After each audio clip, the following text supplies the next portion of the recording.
La segunda carta a la iglesia de los tesalonicenses. Que Dios el Padre y nuestro Señor Jesucristo te den gracia y paz. Tu fe crece cada vez más. A pesar de tus dificultades y sufrimientos, Dios usa esta persecución para desarrollarnos, pero el juicio vendrá para aquellos que abusan de ti.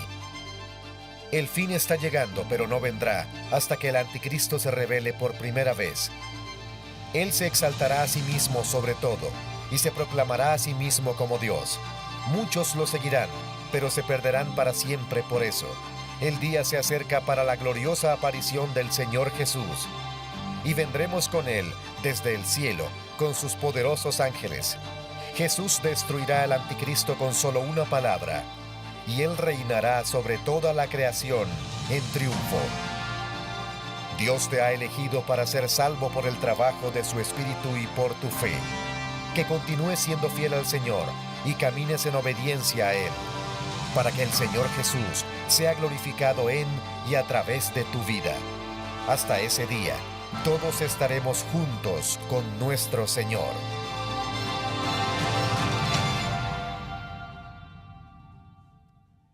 Creo que los que normalmente ponen mi mesa se fueron en el rapto de la iglesia o algo así.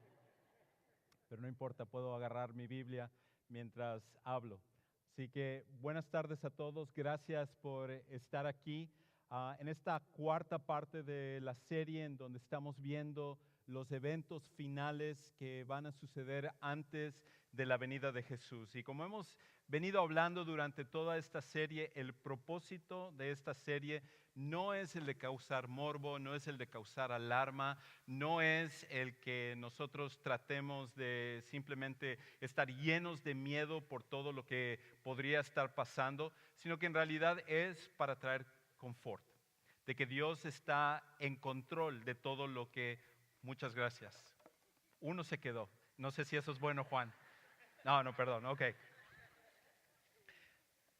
Pero el propósito de esta serie en realidad es ayudarnos a tener confianza de que Dios está en control de todas las cosas y que nosotros a través de su palabra podemos estar seguros de lo que va a pasar. Así que gracias por estarnos acompañando en esta serie.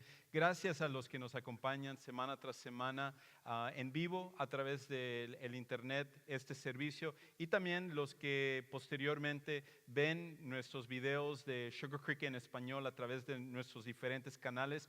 Gracias por acompañarnos y ojalá que en algún momento muy pronto nosotros podamos contar con ustedes y saludarlos en persona aquí en la ciudad de Sugar Land, en la iglesia Sugar Creek Baptist Church.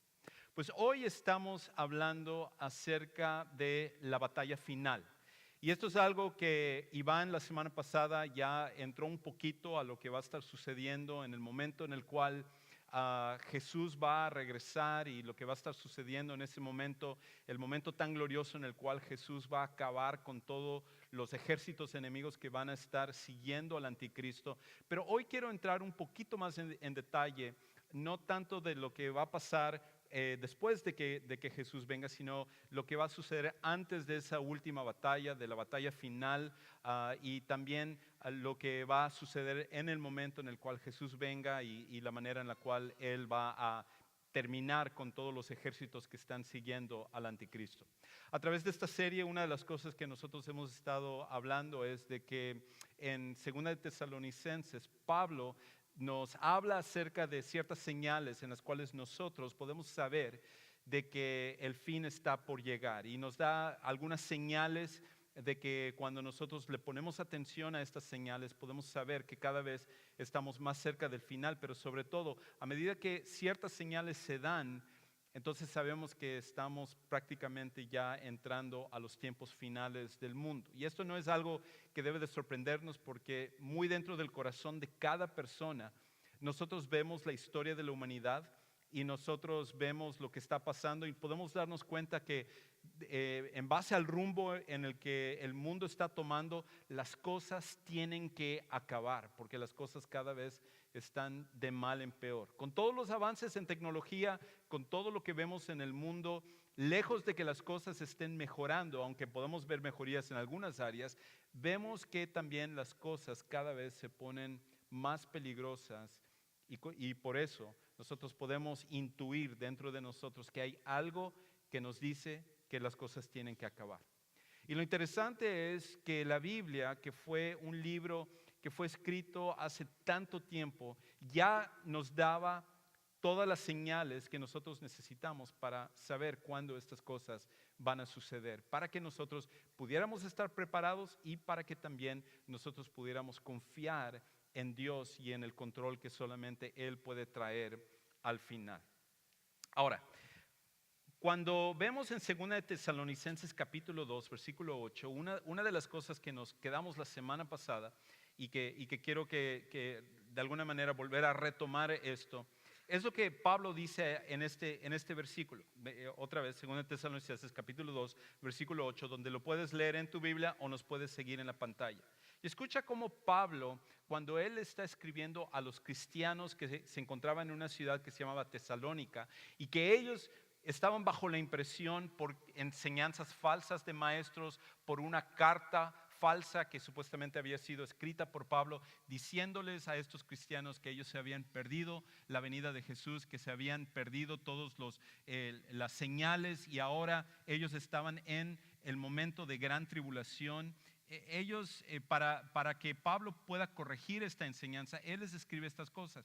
Y al final, en este versículo 8, escucha cómo él habla del momento culminante en el cual Jesús va a regresar. Él dice esto: entonces será revelado ese impío sin ley. Y eso es lo que hemos estado hablando acerca de, esto es una referencia al anticristo, a quien el Señor matará con el espíritu de su boca y destruirá con el resplandor o la manifestación de su venida.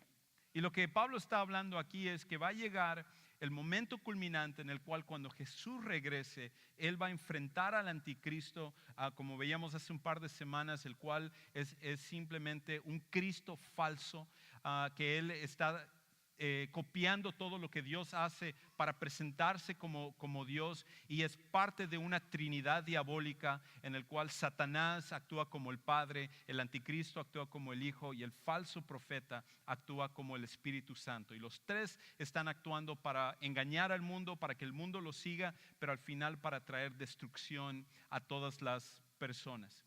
Y cuando Jesús venga, en ese momento él va a destruir a esta figura que nosotros llamamos el anticristo. Ahora, una de las cosas que nosotros necesitamos entender con respecto a la primera venida de Jesús y la segunda venida de Jesús, y quizás para algunos de los que están aquí cuando escuchan, sí, yo he escuchado segunda venida de Jesús, pero en realidad nunca he entendido qué significa eso de segunda venida de Jesús y cuándo fue su primera venida y hay alguna otra venida y cuál es la diferencia entre estas dos venidas de Jesús. Una de las maneras en las cuales nosotros podemos claramente distinguir entre la primera venida de Jesús, que sucedió hace 2000 años y que nosotros lo celebramos con la Navidad y a través del ministerio que Jesús llevó a cabo durante 33 años en este mundo, ese fue parte de su primera venida. Y la manera como lo podemos diferenciar de la segunda venida es de la siguiente manera.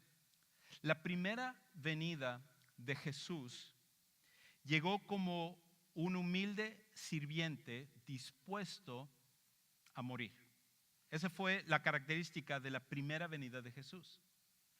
La segunda venida de Jesús, en cambio, será como un poderoso conquistador dispuesto a reinar. Y en este caso esa es la gran diferencia. La primera venida de Jesús fue para servir, fue en la cual Él estaba dispuesto a servir a los demás, lavar los pies de sus discípulos, sanar a las personas, atender a las personas, simplemente ser un sirviente. Y lo hizo para que al final su vida culminara en morir en una cruz. Y todo eso era necesario para que nosotros pudiéramos tener la oportunidad de ser salvos a través del sacrificio de Él, pagando por nuestros pecados cuando nosotros lo aceptamos como nuestro Salvador. Esa fue la primera venida de Jesús. Pero la segunda venida de Jesús ya no será igual. La segunda venida de Jesús ya no será como un sirviente, ya no será como alguien humilde que antepone a todos ante Él, sino que ahora la gran diferencia es que Jesús va a venir como un poderoso conquistador y ese conquistador es el que ahora él va a venir a reinar, a poner su trono, a imponer lo que va a ser su reinado para que todos ahora se sometan a él. Ya no él sometiéndose a los demás, sino que ahora todos tendrán que reconocerle a él como el Señor de señores y como el Rey de reyes. Y esa es la gran diferencia entre las dos venidas. Y en este caso, cuando hablamos acerca de esta segunda venida, cuando hablamos acerca de la manera en la cual Él va a venir, una de las cosas que nosotros necesitamos entender es que tiene que haber una batalla final. Y esta última batalla que se tiene que llevar a cabo, lo vamos a ver en un momento en Apocalipsis capítulo 19. Nos va a dar un poquito más de detalles con respecto a lo que va a suceder, la última batalla que se va a dar. Pero un principio, una manera en la cual nosotros podemos pensar acerca de la última batalla es de esta siguiente manera. La última batalla, conocida como Armagedón, será más una masacre que una batalla. La última batalla, conocida como Armagedón, será más una masacre que una batalla. Ahora, para esto necesito hablar un poquito y dar un poquito de contexto de todo lo que está pasando, porque en esta serie hemos venido hablando acerca de varias cosas. El hecho de que el anticristo va a ser esta figura carismática, esta figura que va a estar guiada por Satanás, que va a tener al falso profeta, que va a engañar al mundo, que va a tener este poder diabólico atrás de él, para que el mundo lo pueda seguir, para que lo pueda elegir como su rey, como su líder mundial, y el mundo va a ver al anticristo como ese salvador que rechazó en Jesús, pero que de alguna manera, siendo engañados por el poder de Satanás, van ahora a seguir al anticristo.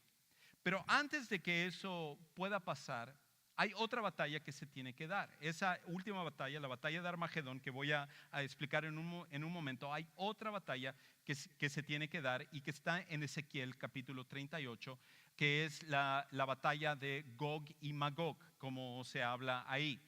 Y el anticristo, en algún momento, siendo que él va a traer una supuesta paz, no es una verdadera paz, porque solo Cristo puede traer paz verdadera, pero él va a traer una relativa paz, y el mundo va a ver cómo este hombre es capaz de poder traer un tratado de paz entre Israel y sus vecinos, de manera que él va a resolver el conflicto que durante años grandes figuras, presidentes, líderes, secretarios de Estado han tratado de traer esta paz entre Israel y sus enemigos, y ninguno de ellos lo ha podido hacer, pero el anticristo lo va a poder hacer. Y el anticristo va a traer este tratado de paz, y el mundo va a ver cómo este hombre es capaz de hacer esto, y la gran mayoría del mundo va a decir: wow, el anticristo es increíble, ¿cómo no seguirle? ¿Cómo no poder simplemente ver lo que él está haciendo y de esa manera hacer que él sea la figura mundial? Pero el problema es de que va a haber una coalición de países que, cuando ellos vean que se firma este tratado de paz con Israel, ellos que odian Israel, ellos en cambio van a estar molestos, y no sabemos exactamente qué es lo que va a pasar. La razón principal por la cual se van a oponer, no sabemos si ellos van a querer oponerse al anticristo, es simplemente por el hecho de que odian a Israel. Y la razón por la cual odian a Israel es porque Israel sigue siendo el pueblo de Dios. Israel sigue siendo ese pueblo que Dios eligió para que a través de ellos pudieran venir las grandes figuras que nosotros leemos en la Biblia, como Abraham, como Moisés, como Noé, como David, como Salomón. Todos estos grandes hombres que vinieron, y estas grandes figuras que vinieron a través de la historia del pueblo de Israel y que leemos en la Biblia. Pero más aún que ellos, es a través del pueblo de Israel que vino el Mesías, que vino el Salvador, que vino Jesucristo. Y por esa razón Satanás odia todo lo que tiene que ver con Israel. Y por lo tanto, él va a hacer que esta coalición se levante. Y esta coalición es lo que describe en Ezequiel capítulo 38. Ahora no tengo suficiente tiempo para entrar en todos los detalles y leer el pasaje, así que déjeme explicarle un poquito de lo que está pasando. Ahí en los primeros versículos de Ezequiel capítulo 38 habla acerca de Gog y Magog. Y uno dice, wow, qué lindos nombres como para ponerle a mis hijos. Y no, definitivamente no necesitamos hacer eso. Porque Gog y Magog, en realidad Gog va a ser el nombre de una figura mundial y no es literalmente el nombre de la figura. No sabemos cuál va a ser el nombre de la figura, no sabemos quién es esta figura mundial, pero simplemente ahí, hace 2600 años, Dios le reveló al profeta Ezequiel de que iba a emerger esta figura mundial que va a ser conocido como Gog. Y él va a surgir de una región que se llama Magog. Y junto con esta región de Magog hay una lista de diferentes regiones donde en ese tiempo eran países o reinos que existían en el tiempo de Ezequiel. Por ejemplo, una es la región de Cush, se menciona, y cada una de ellas corresponde a países hoy en día que ahora habitan esos lugares. Y por ejemplo, la región de Cush, que en ese tiempo era conocido de esa manera, hoy en día, en cambio, es la región de Sudán. Y estos países, esta coalición de países va a aliarse y cada uno de estos países se van a unir a pesar de que ellos están regados por diferentes partes del mundo por el simple odio que tienen hacia Israel. Viendo que se ha firmado este tratado de paz con Israel, lo cual es una manera de guardar Israel, de ayudar a Israel, estos países odian a Israel. Y la característica de estos países es que la gran mayoría de ellos son países llenos de musulmanes.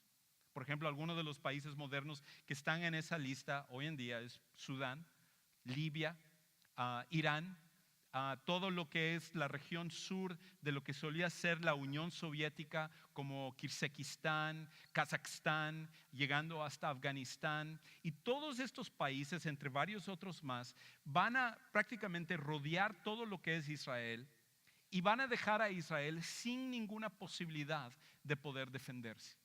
Y todos ellos lo que van a hacer, regidos por Gog, que es esta figura que no es el anticristo, sino que es este líder mundial que probablemente varios de los comentaristas y varias de las personas que estudian esto consideran que también el país que va a estar al frente de todo esto es lo que hoy en día es Rusia. Y esta figura va a tomar a toda esta coalición y se van a ir en contra de Israel para aprovechar de que ellos creen que están en un momento de paz y poder destruir a lo que es Israel.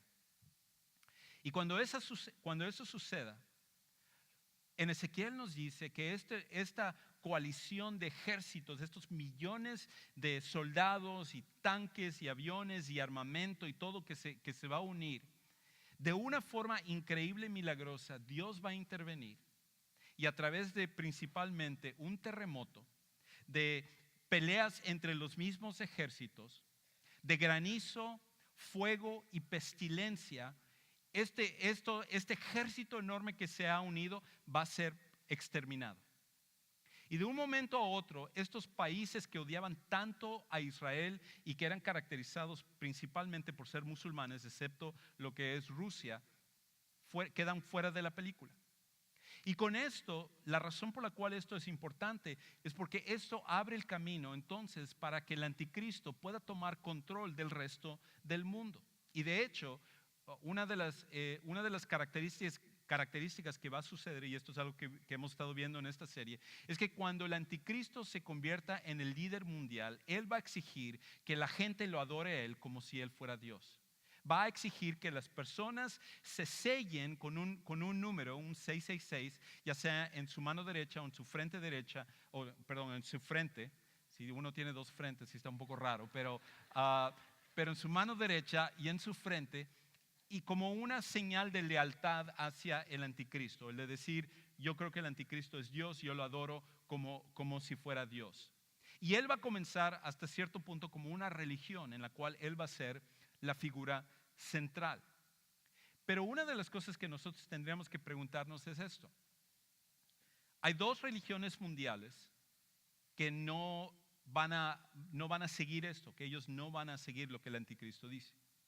La primera es los musulmanes. Los musulmanes no van a adorar a un hombre y cuando él exija y él diga que él es Dios. Y la pregunta es, ¿cómo va a ser el anticristo para unir a todos los musulmanes? Y la respuesta está en Ezequiel capítulo 38 a través de la batalla de Gog y Magog, en la cual probablemente la mayoría de musulmanes y países musulmanes van a ser exterminados, dejando libre el camino para el anticristo. Y la otra es los cristianos.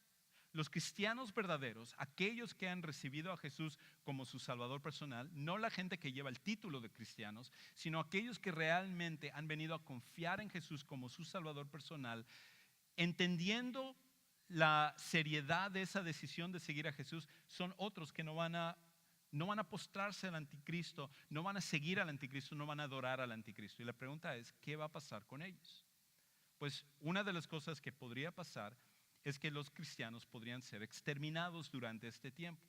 Pero otra posición, y probablemente esa es la que yo más me inclino, y apenas he hecho referencia a esto en esta serie, es el rapto de la iglesia. Y probablemente el rapto de la iglesia es una de las posiciones que se tiene, es la manera en la cual la iglesia es quitada y de esa manera deja libre el camino para que el anticristo pueda tomar control de lo que es todo el mundo. Porque lo que nos dice en varias partes de la Biblia, en Apocalipsis también, es que todos los países del mundo se van a unir al anticristo para ir en contra de Israel. Y una de las cosas que vemos hoy en día es que por la gran población de cristianos que hay en Estados Unidos, los cristianos se opondrían a eso. Y la pregunta es, ¿cómo entonces Estados Unidos, junto con los demás países mundiales, Estados Unidos va a ceder ser parte de eso? Y la única respuesta a la cual uno puede llegar es que la iglesia o tiene que ser exterminada para este tiempo o tiene que ser quitada para este tiempo, para que de esa manera ya Estados Unidos pueda darle rienda suelta a seguir al anticristo. Ahora, para todo esto, entonces, esta batalla que se va a dar de Armagedón es la segunda batalla. La batalla de Gog y Magog va a suceder al principio de un tiempo que la Biblia llama como la gran tribulación. Va a ser un tiempo horrible, va a ser un tiempo de matanzas, va a ser un tiempo en el cual millones de personas van a estar muriendo en todo el mundo por diferentes causas, enfermedades, por plagas, por hambrunas, por guerras, por un montón de cosas. El libro de Apocalipsis nos da como un vistazo atrás de cámara donde desde el cielo se están abriendo estos sellos y cada vez que hay un sello viene una plaga o viene alguna catástrofe mundial y la gente está muriendo y millones de personas están muriendo. Y va a ser un tiempo horrible que la Biblia llama como la tribulación, el tiempo de la tribulación, y también una parte de esta tribulación es conocida como la gran tribulación, que va a ser un tiempo increíblemente horrible. Y cuando esto suceda, al final del tiempo de esta gran tribulación, el anticristo va a traicionar este acuerdo que él ha hecho con Israel, ya siendo que ya se quitaron estos países que se opusieron a él, de Rusia y de Libia y de Sudán y de Irán y todos estos países. Cuando ellos sean quitados, el resto de los países van a seguir ciegamente al anticristo. Y el anticristo, él también, que odia a Israel, él va a traicionar el acuerdo y él va a ir en contra de Israel.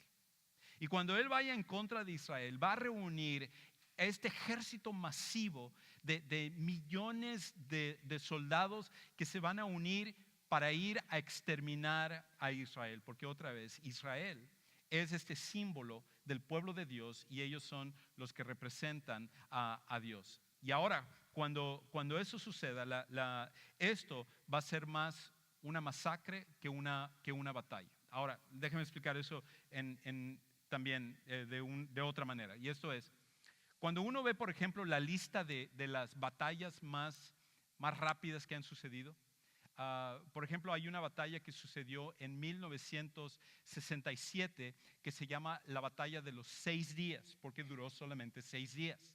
Esa es la segunda batalla más rápida de toda la historia del mundo. Y en esa batalla de 6 días fue una batalla que se dio entre Israel también y sus 4 vecinos que se encuentran alrededor de él, desde Siria hasta Jordania, en Irak y luego Egipto. Y todos estos 4 países se unieron para tratar de exterminar a Israel en 1967. Y cada uno iba a atacar un diferente frente de norte, este y sur de Israel para también exterminar a Israel. Y milagrosamente, cuando nadie esperaba que Israel iba a poder sobrevivir al ataque de 4 países, Israel no solamente ganó esa batalla, sino que lo hizo en solamente 6 días, lo cual hizo que esta fuera la segunda batalla más rápida de la historia. Ahora, si tú te estás preguntando cuál es la batalla más rápida de la historia, es una batalla que hubo entre Inglaterra y una pequeña isla en África que se llama Zanzíbar.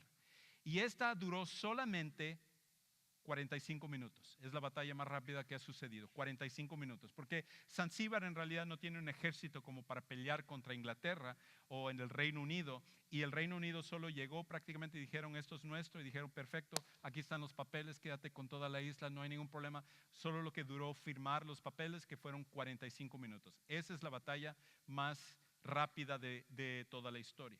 Ahora, y esto fue en 1896, hace ya varios años. Para algunos de nosotros, quizás podemos recordar la batalla de Bagdad como una de las batallas más rápidas que han sucedido en los últimos tiempos. Por ejemplo, algunos de ustedes quizás se acordarán de esta foto de la batalla de Bagdad que sucedió en el 2003. En algún momento va a salir allá. Y en esta batalla de Bagdad, quizás tú te acuerdas de cómo en solamente 9 días el ejército de Estados Unidos llegó hasta la ciudad de Bagdad, a la capital de Irak, durante la guerra con Irak, y tomaron lo que era la ciudad de Bagdad, y prácticamente con esto se cayó todo lo que era Irak. Todos los problemas de extender la guerra y todo fue lo que sucedió después, pero en realidad la guerra con Irak en sí duró poco tiempo, y sobre todo la batalla de Bagdad, que era la que se anticipaba que iba a ser la más prolongada por todo lo que se hablaba acerca del armamento de Irak y lo que Saddam Hussein estaba dispuesto a hacer con su ejército y todo esto. Estaban temiendo que iban a morir un montón de personas, que iba a ser una guerra que se iba a extender, pero en realidad solamente duró 9 días. Y esta foto es cuando finalmente el ejército de Estados Unidos entró hasta la plaza central de Bagdad y tumbaron lo que era la estatua a Saddam Hussein, y con esto prácticamente fue el final de la resistencia de Irak, por lo menos en la guerra en contra de Estados Unidos. Quizás para nosotros esto es lo más reciente en nuestra memoria. Pero la batalla que va a haber entre Cristo y el anticristo, esa va a ser la batalla más rápida de la historia, porque solamente va a durar cuestión de segundos para que Cristo pueda tener victoria sobre el anticristo. Ahora, yo creo que eso merece un aplauso, definitivamente que sí. Excelente. Cuando yo era niño, yo pensaba que esta última batalla, la batalla final que nosotros conocemos como Armagedón, esta última batalla iba, no sé, a durar meses, y las fuerzas del anticristo, que estos millones de ejército, de soldados y su ejército con armas nucleares y con cañones y tanques y aviones supersónicos y todo, y aquí viene Cristo, y aquí los dos se van a pelear, y no sé, quizás semanas, meses que se van a estar dando y peleando. Pero como vamos a ver en un momento cuando lea el pasaje, en realidad esto no es una batalla. Es una masacre, porque no va a haber manera de que el ejército más poderoso que se ha reunido en la historia de la humanidad pueda hacerle frente a Jesús. No hay manera en la cual esto se pueda dar. Así que escucha cómo lo describe en Apocalipsis capítulo 19, versículos 17 al 21. Dice el versículo 17: vi a un ángel que estaba de pie en el sol. Clamó a gran voz diciendo a todas las aves que vuelan en medio del cielo: vengan, congréguense para la gran cena de Dios, para que coman carne de reyes, carne de comandantes y carne de poderosos, carne de caballos y de sus jinetes, y carne de todos los hombres, libres y esclavos, pequeños y grandes. Y lo que está sucediendo aquí, porque te está diciendo, ¿qué está pasando con todo esto? Normalmente, cuando en una guerra antigua, sobre todo, surgía el atalaya que iba y proclamaba la victoria que iba a venir. Y en este caso esa es la función que el ángel está haciendo. Pero lejos de un atalaya o un mensajero, de un vocero que nosotros tenemos, que hasta el día de hoy nosotros tenemos voceros en la Casa Blanca o tenemos voceros en los palacios presidenciales en todo el mundo que hacen los anuncios a la televisión para que todo el mundo sepa acerca de la victoria que va a venir y lo que va a pasar. Y que sucedía también en los tiempos antiguos. En este caso, Dios no va a poner un vocero en CNN o en Fox News o va a poner un vocero en algún otro noticiero del mundo. Él lo va a poner en el lugar más espectacular para que todo el mundo sepa de su poder. Y esto es, que Él va a mandar a uno de sus ángeles a pararse sobre el sol, a hacer el anuncio de la gran victoria que viene para Dios. Y eso es algo increíble. Increíble que un ángel tenga el poder de pararse sobre el sol. Y cuando él hace este anuncio, él lo que está diciendo es esto: la matanza que se va a dar en un momento, la cantidad de personas que van a morir, que van a ser exterminadas en esta guerra, soldados que se están oponiendo a Jesús, soldados que se están oponiendo a Dios, gente que se está oponiendo al reino de Dios, que son parte de este ejército que quiere pelear en contra de Dios, no tienen esperanza. Todos ellos van a ser exterminados. Al punto en el cual esto va a ser un festín para las aves de rapiña que van a venir y que van a comer de los cadáveres que quedan de los soldados. En otra parte de la Biblia, por ejemplo en Apocalipsis capítulo 14, nos habla de que en esta batalla de Armagedón, que por cierto no he mencionado, pero Armagedón, aunque los comentaristas no están exactamente seguros dónde va a suceder esto, Armagedón simplemente en el idioma original significa monte o montaña de Megido, que es una región que está 60 millas al norte de Israel. Y al lado de este monte de Megido hay un valle que se llama el Valle de Jezreel.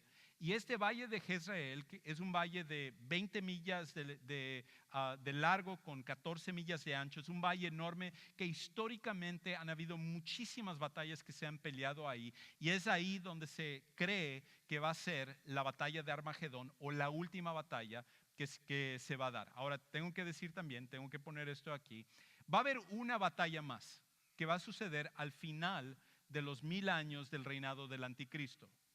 Que va a suceder con Satanás.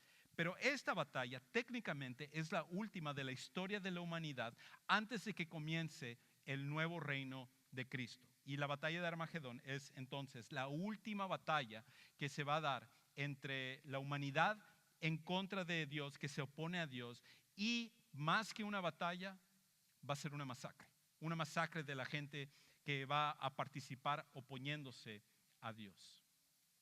Ahora, tú dices, bueno, yo pensé que Dios era un Dios de paz.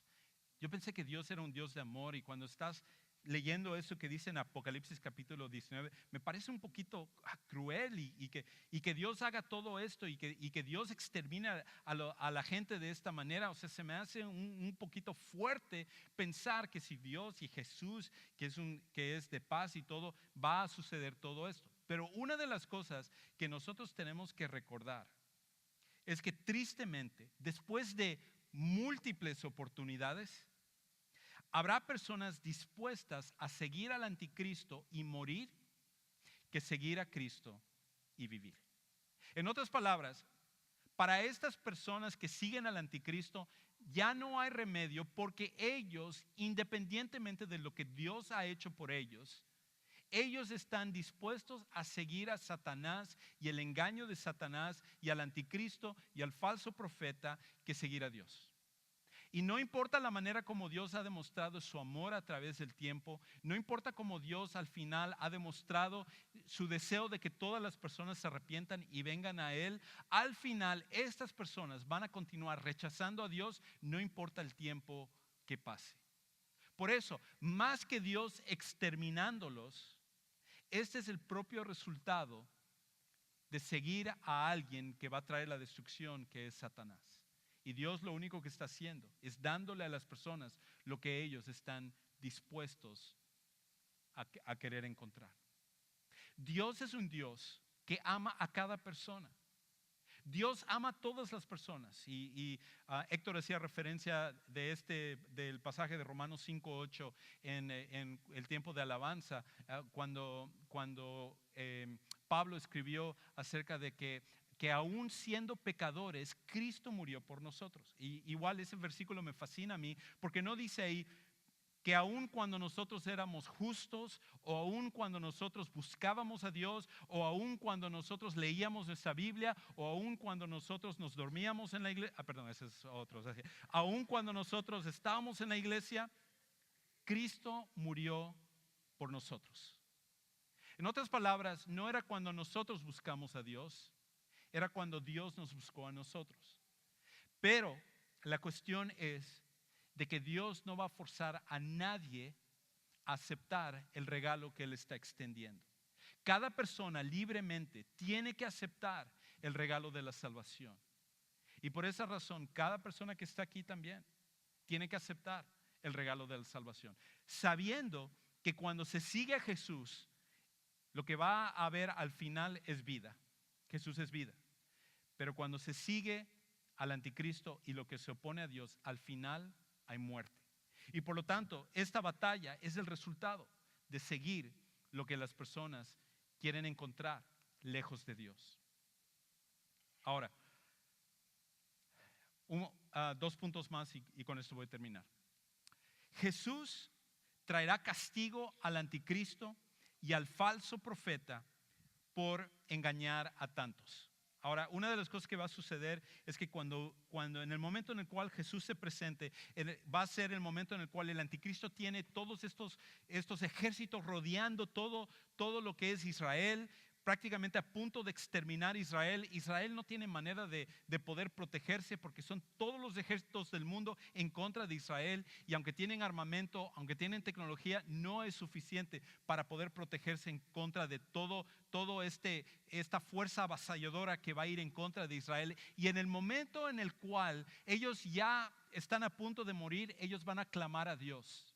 Y en el momento en el cual ellos claman a Dios es el momento en el cual Cristo se presenta para salvar a Israel. Y cuando eso suceda, lo que Él va a hacer es que Él va a traer castigo al anticristo y al falso profeta. Escucha cómo lo dice en el versículo 19. Entonces vi a la bestia, y en este caso es el anticristo, a los reyes de la tierra y a sus ejércitos reunidos por hacer guerra contra aquel que iba montado en el caballo blanco y contra su ejército. Esto es, en contra de Jesús y en contra de todos los seguidores de Jesús. Y dice el versículo 20, y la bestia fue apresada junto con el falso profeta, que hacía señales en su presencia, con los cuales engañaba a los que habían recibido la marca de la bestia y a los que adoraban su imagen. Los dos fueron arrojados vivos al lago de fuego que arde con azufre. Entonces el momento en el cual Cristo venga es para traer castigo al anticristo y traer castigo al falso profeta. Y cuando Él venga, Él va a tomar a estos dos, y ellos van a ser los primeros que van a ser lanzados al lago de fuego para ser atormentados por toda la eternidad por el hecho de su deseo de engañar a tantas personas. Cada persona tiene responsabilidad de seguir al anticristo y al falso profeta, pero a la misma vez Dios va a castigar a estos dos. ¿Y sabe una cosa? Eso al final debería de traer alivio a nosotros, porque significa que Dios va a poner cada cosa en su lugar.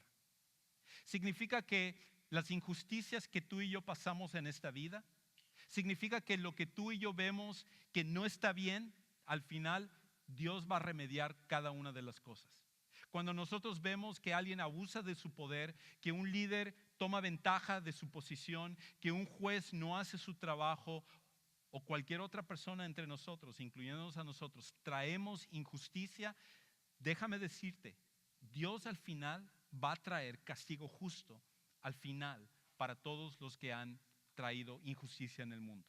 Y por esa razón, gente como un Stalin, gente como un Hitler o un Mao Zedong o otras figuras que a través de ellos murieron millones de personas injustamente torturados, Dios al final va a traer justicia y va a comenzar haciéndolo con con el anticristo y con el falso profeta. Una cosa más que nos dice este pasaje, y es esto. Los seguidores de Jesús lo acompañarán, pero solo Jesús ejecutará su justo juicio sobre los que le rechazaron. En otras palabras, yo antes pensaba que yo tenía que practicar un poquito mi habilidad con la espada. Yo tenía, o no sé, con mi ametralladora o con mi bazooka, o yo no sé qué posición me va a tocar en el ejército de Cristo. A lo mejor tú te has preguntado esto y dices, wow, cuando yo venga con el ejército de Jesús, siguiendo a Jesús, vamos a venir con Él. Y yo por lo menos quiero exterminar unos 5 o 10, o no. No es cierto, es broma, porque somos de paz y todo. Pero estamos con Jesús, siguiendo a Jesús, y tú estás pensando, yo quiero pelear bien para Jesús y todo. Pero en realidad, lo interesante con respecto a esta batalla es que tú y yo no vamos a pelear. El único que va a pelear es Jesús, porque solo con Jesús es suficiente. No necesita Jesús de un ejército. Jesús es el ejército. Él es el único. Él es el que tiene el poder. Él puede hacer todas las cosas. Por lo tanto, todo este ejército mundial que se opone a Israel y a la iglesia y a todo el ejército de Cristo, solamente con Jesús es suficiente para poder traer victoria a esto. Es algo increíble. Es más, escucha cómo lo dice en el versículo 21. Los demás, hablando de todos los que siguieron al anticristo y al falso profeta, los demás fueron muertos con la espada que salía de la boca de aquel que montaba el caballo. No es una espada literal, sino que es algo figurativo. Y todas las aves se saciaron de sus carnes. Ahora, nos dice otra vez, habíamos comenzado viendo 2 Tesalonicenses 2:8, y ahí nos dice que con su aliento, que una espada sale de su boca. En otras palabras, con su simple palabra es suficiente para que Cristo traiga victoria. Y eso tiene sentido, porque si lo piensas, cuando Dios creó el universo, al principio lo único que Él hizo fue esto. Él dijo, hágase la luz, y entonces fue la luz. Y Él creó todas las cosas con sus palabras, y Él va a traer victoria final simplemente con sus palabras. Por eso es tan importante que nosotros estemos del lado correcto, porque esto no es una batalla para determinar quién va a ganar. Esto es simplemente algo que tiene que pasar para confirmar que Cristo es verdaderamente el Señor de señores, el Rey de reyes, victorioso, el único que va a traer paz mundial. Y nosotros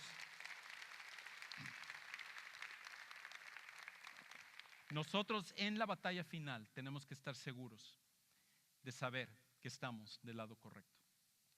Por esa razón, quizás tú estás aquí y viniste a la iglesia porque alguien te prometió una comida, o porque te gustó un chico o una chica que te invitaron a venir a la iglesia, y eso está bien.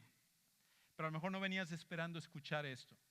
Y a medida que lo escuchas, y te invito a que lo leas en tu Biblia posteriormente y confirmes esto, y cómo la Biblia ha acertado en todas las profecías que ha dicho, y que cualquier persona que se opone a lo que dice la Biblia corre el riesgo de oponerse al único libro que ha acertado en todas sus profecías.